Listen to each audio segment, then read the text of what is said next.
حزن يجتاح قلب هذا الأب، ودموع لم تزل تنحدر عن عيون هذه الأم.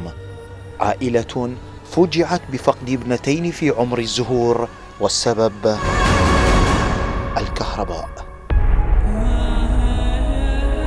رسل وفاطمة خرجتا لترميا القمامة في الحاوية، لكنهما لم ترجعا إلى الدار، بل لم تعودا إلى الحياة.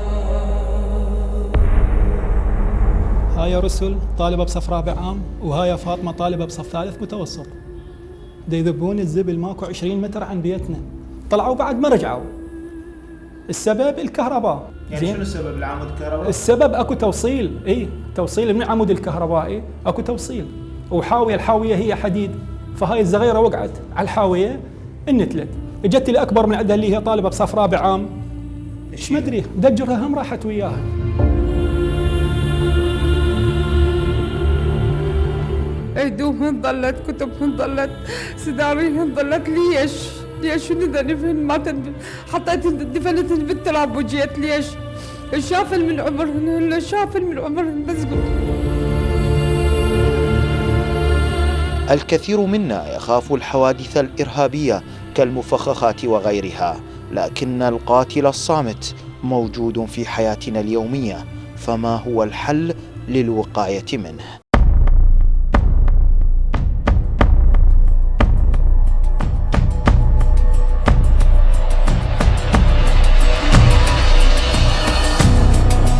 حيدر صادق مبتكر عراقي من طراز خاص، استطاع أن يحول الطاقة الكهربائية المميتة إلى طاقة كهربائية آمنة وغير مميتة. مرحبا حيدر. أهلا وسهلا أستاذ فالح. هلا بيك. يعني احنا سعيدين جدا بابتكاراتك، لكن ممكن أنه تشرح لنا أنت ايش قدرت تسوي؟ أنا اللي سويته حولت الكهرباء من كهرباء بها صعقة مميتة إلى كهرباء آمنة 100%. إحنا صادفنا هواي حوادث بحياتنا. نعم. أنه إذا المبردة مال المي إذا لزمها طفل أو لزمتها امرأة وعندك الحار مالته متصل بالبودي مال المبردة، نعم، فمباشرة جسم الإنسان راح يصير إيرث ويا الأرض. نعم. وراح يتفرغ الطاقة الكهربائية كلها عن طريقه. نعم. وراح يموت هذا الشخص. صحيح. الحمد لله تخلصت من هاي الحالة، تخلصت من هاي المعضلة بهذا الجهاز اللي سويته. نعم. الجهاز عبارة عن تحويل الكهرباء من حار إلى حار بارد. أنت الحار من تلزمه راح يفرغ الشحنة بيك إذا كنت متصل بالأرض. إذا كنت متصل بالأرض. طيب. أنا سويت العملية عكسية. نعم. انه انت من راح تاخذ الحار مالتك بايدك، راح ترجع الكهرباء مباشرة كأنما الحار نفسه هو الإيرث. يعني ما راح توصل للأرض بأي طريقة. زين، الكهرباء تبقى 220 وبنفس الجودة، ما تنقص فولت واحد، ما تنقص أمبير واحد. طيب إذا طورناه وخليناه على المحولة الرئيسية، ممكن انه المنطقة كلها تصير منطقة كاملة تصير سيفتي. تقدر تسوي لنا تجربة على هذا الأمر؟ طبعا.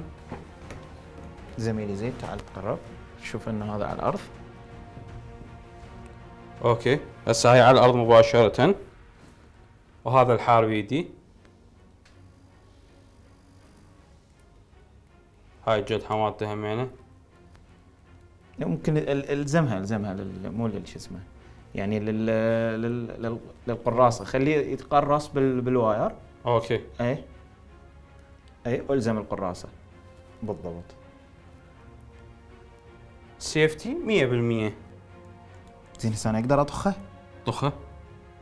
يعني خطورة، يعني ما اعرف. والله اذا ما تثق بيا ليش مسوي لقاء وياي؟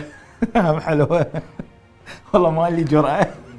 الزم بسم الله. يعني مساعد مصور يسوي هاي وحده وياك. اي والله ما كهرباء. زين جيد.